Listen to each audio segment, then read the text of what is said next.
Hi there, my name's Linda Magid, and I am the owner and instructor of Pilates for Real Bodies.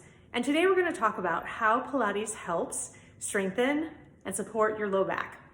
So before we begin, just remember that this video is not diagnostic in nature. If you are having serious back issues, you should see your doctor. And before starting any exercise regimen, you should also see your doctor. So how does Pilates help the low back? Well, it does in 5 specific ways. One is basic core strength. Another is thoracic spine flexibility. It also helps your low back by stretching out your hip flexors, as well as stretching your glutes and your low back and strengthening your glutes and low back. In this video, I'm going to talk about those 5 things and show you examples from Pilates that we do to help you with all 5 areas. Pilates provides basic and very important core strength. Let's look at how. Here's 100. It is a classic Pilates move.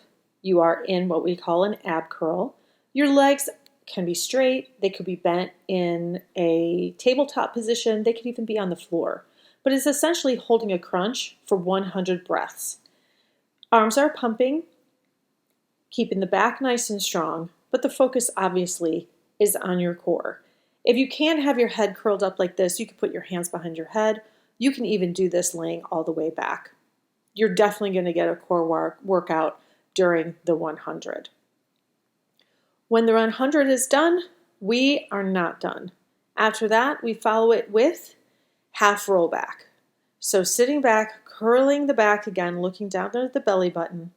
You bring the body forward and roll the back up nice and tall. Here the focus is on the upper part of your core because gravity is pulling on your shoulders, trying to pull you to lay all the way down, but you're not letting it do that.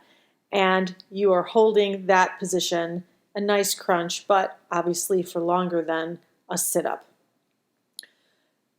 You roll all the way back down, following that move with the roll-up. Here, pretty obvious you're rolling your body forward, and that's going to work your core, but you're not throwing the arms forward and throwing your shoulders forward in your head. You have to pick your body up off the floor using your upper core, mostly, and then as well as the bottom part of your core, bringing you forward. And you roll down, you also have to control your body with your core because you don't want to flop down onto the floor. It's a major point of Pilates. Here I have my arms higher, and that makes it a little bit harder. But control is a major part of Pilates. Having thoracic spine flexibility is really important for your low back because if your upper back is stiff, then your low back ends up doing most of the work, and that's where pain can come from. So in Pilates, we work on the upper back. Now you're not going to have a ton of flexibility there, but you have to keep up what you actually have, plus strengthening the muscles. Here in spine twist, you can see I'm not twisting with the lower part of my spine, otherwise I'd be able to twist a lot more. I'm actually twisting with the upper back and using the upper back muscles to perform the twist. You can see how my back muscles are engaged as I'm twisting. The next exercise for upper back spine flexibility is the seated spine stretch. I am rounding my back forward. My shoulders are not coming up to my ears. I'm not really stretching across the back. I'm stretching down the spine. Plus, I'm getting a nice hamstring stretch, which is always great for the low back. This last exercise is called saw. You reach 3 times forward. Again, more stretch in the hamstrings. Sitting up tall before you stretch. You can see how my back muscles are engaged here when I sit up tall, and then move to the other side. If you twist and sit up at the same time, you really lose the power of this move. Stretching the hip flexors is a great way to relieve low back pain, and you can do it with a simple shoulder bridge. This exercise is known mostly for strengthening the glutes, but if you do it slowly and really focus on squeezing the glutes, you'll stretch the other side of your body, meaning the hip flexors and the quads. You could even do this In a runner's lunge, where the side that you are stretching, you squeeze that glute and it'll give you an extra stretch in those hip flexors. Never underestimate the power of tight hip flexors to cause lower back pain. The low back and the glute muscles is definitely a part of Pilates and a way to take care of your low back. This is the rollover. First, you need to know that the weight stays in your upper back and does not go onto your head or your neck. I'm trying to get my knees closer to my face, not push my feet as far away from my head as possible. So that keeps the weight on the upper back. And then I'm holding this position. I flex my feet here and then roll my hips down using my low abs. Elephant walks is an advanced move, feels amazing on the hamstrings, which of course then also gets to your glutes and your low back. I'm keeping my legs and arms straight. If you're not able to keep them straight, that's okay.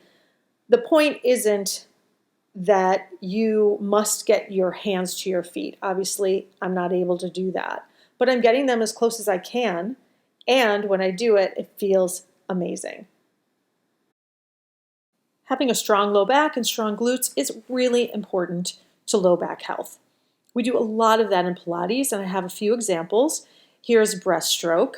Looks like how it sounds. My lower body is really strong here, while my upper back pulls my upper body off of the floor. We do it 5 times one direction and then 5 times in the opposite direction, which is actually harder.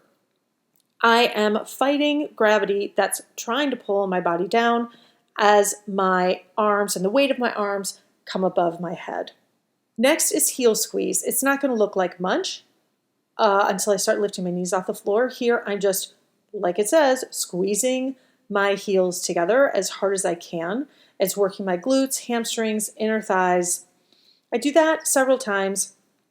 Then I squeeze the heels together and lift my knees off the floor and bringing my feet up to the ceiling. You can see that my feet are not dropping toward the floor. They face the ceiling the whole time. This exercise is really intense if you can keep the tightness in those legs. And lastly, swimming. Again, looks like how it sounds. I am breathing 5 times in, 5 times out, similar to the 100, but we don't do it 100 times, maybe 3 or 4 rounds. Having my hands and my feet as high off the floor as possible. I'm strengthening my spine as well as my glutes. I hope you learned a lot in this video and that it helps you understand how Pilates is excellent for your low back. And I hope that you will join me on the mat. You can find out all about me and my classes at pilatesforrealbodies.com. I'll see you soon.